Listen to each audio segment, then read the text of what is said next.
About 5 to 7 years back, there was this new line in beauty which spawned a whole range of new products in skincare and hair care. It completely changed the course of skincare and hair care. And it was just two words: paraben free. Paraben free is probably the most hotly debated ingredient in beauty and skincare. And the reason it's hotly debated is on one side it is supposed to be cancer causing, and on the other side it's considered completely safe. How contradictory. Hello, welcome back. If you're new here, I'm Rubina.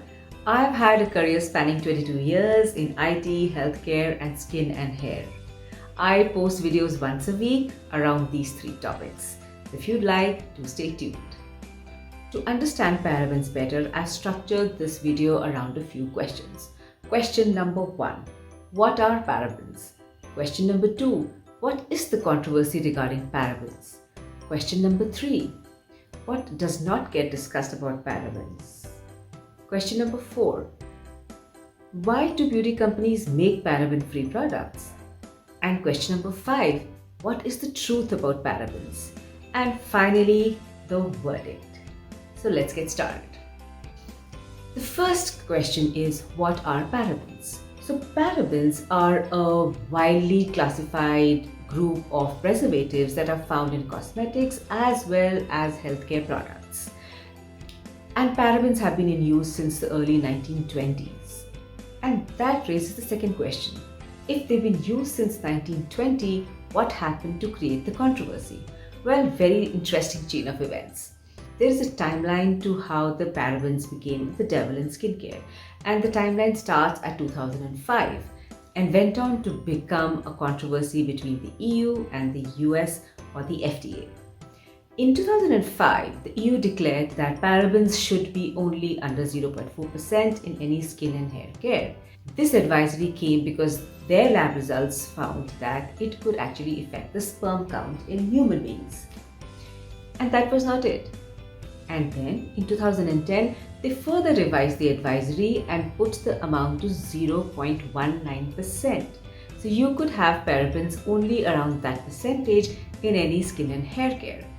The FDA and the American Society of Cancer released absolutely no regulatory warning because their lab results did not show any data that pointed to the fact that parabens could be carcinogenic. The debate got even more serious when Denmark in 2011 declared that any products for children under the age of 3 should contain zero parabens. Keep in mind that all this while in the US, parabens are still considered safe and not considered carcinogenic. But a controversy is a controversy. So a whole lot of people moved pro-EU and a whole lot of people moved pro-US. EU is supposed to be more finicky about their ingredients as compared to the US, and so a lot of people tend to believe that the advisory served by the EU is far more believable than what's happening in the US, as compared to the advisory coming in from the FDA in the US. EU conducted a lot of their tests on rats. So the logic among the people who believe that parabens are safe, in fact even dermatologists, is that that parabens are safe enough because they get metabolized by our liver and are in such small quantities that they really don't have any negative effect on us. In fact, the fact that they are carcinogenic and because they're estrogenic and androgenic, or basically affect the hormones in the body, or are present in breast tissue and therefore harmful to the baby, has very, very little data. In this entire milieu of conversations against parabens, what gets lost is the fact that parabens are actually found in nature. They are found in raspberries, strawberries, blueberries, and are one of nature's strongest ingredients to fight fungus, bacteria, and yeast. This truth very rarely gets shared around. So given the fact that parabens were already being used since the 1920s and were considered safe and have been found in nature, why were companies suddenly shifting and creating paraben-free skincare and hair care? Well, for that one needs to understand how the business of products works. In business, there's a known truth that it is easier to come into a market where your consumer or your clientele has already been educated about your product or a system that you're trying to introduce. because the resources and time spent to educate has very little result on your bottom line. So I'm guessing the companies realize that, you know what, it's easier to go with the current drift, the current scenario of skincare, instead of going against the newfound assumption that parabens are carcinogenic. Because cancer is so scary that people would rather err on the side of caution than take any other risk. So they declared a whole line of skin and hair care which was paraben free. It all comes down to the bottom line.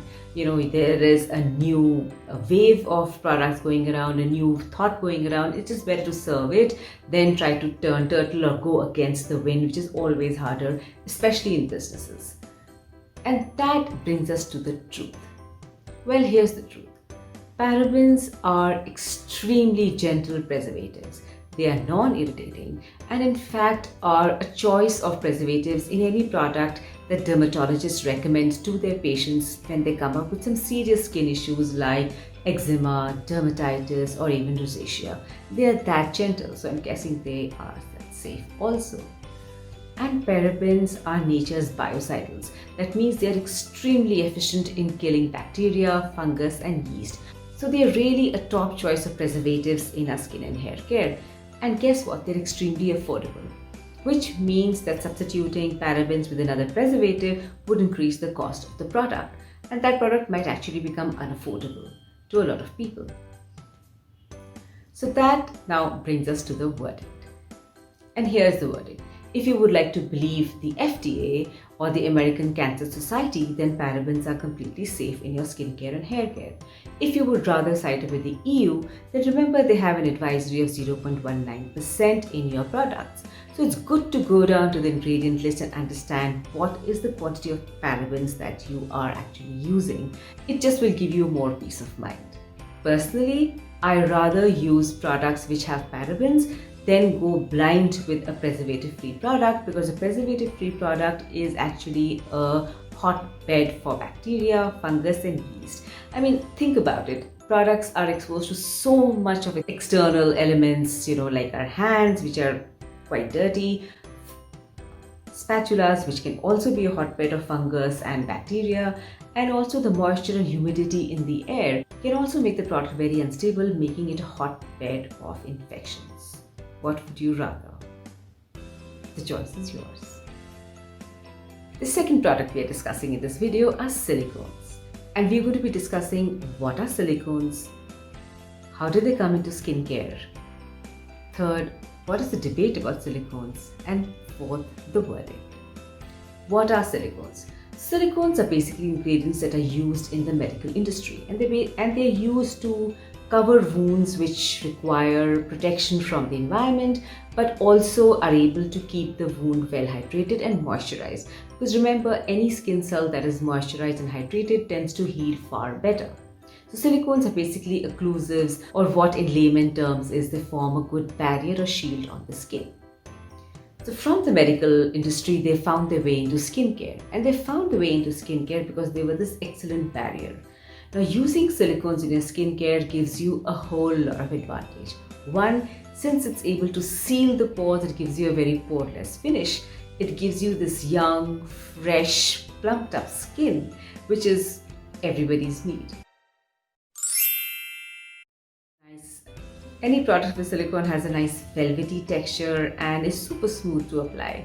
And so that is how they found their way into skincare, because they just give you a very good outward appeal. I mean, it improves the texture so much that one enjoys using the product, and you can see the immediate effect of a good product on your face because your face looks firm, smoother, and the pores look less visible. So what's the problem? Well, the problem is kind of fuzzy. Here's the problem. Silicones do not quote-unquote have any advantage for your skin and hair. They don't really benefit your skin and hair in any way, apart from giving it a very superficial use or a very superficial advantage. While for me that's completely fine, for some people it will be, why would I put anything? Why would I use any ingredient that's really not benefiting my skin and hair's health or is not giving it any nutrition? The other real problem is that silicones are hard to wash off, so they tend to accumulate. On our skin, they can clog pores and over a period of time cause congestion and even give rise to acne. In shampoos and hair care products, they can collect on your hair and make it dull and hard to manage. So what's the verdict? The verdict is that I think it's completely safe to use silicone in skincare. The only thing is that once you've used a product which has silicone, make sure you do a double cleanse. A double cleanse really cleans out your skin, going in and cleaning out all the elements from your pores, leaving it really clean. I have a very detailed video on double cleanse. I'm going to be leaving the link in the description. Please do have a look. For your hair, a very simple and easy way to take care of it is to give your hair a good vinegar, an apple cider vinegar wash, or to use a clarifying shampoo. It just makes sure that all the silicones get washed away and your hair is squeaky clean. So it's a very solvable issue, really. And since they don't really damage your health in any way, they're a completely good bet to have in your skincare, especially in cosmetics. And so that brings us to the end of the video. If you enjoyed this video, please do give it a thumbs up. If you're new here, please don't forget to subscribe. I post at least once a week, so stay tuned and do come back. Till I catch you next time. Bye.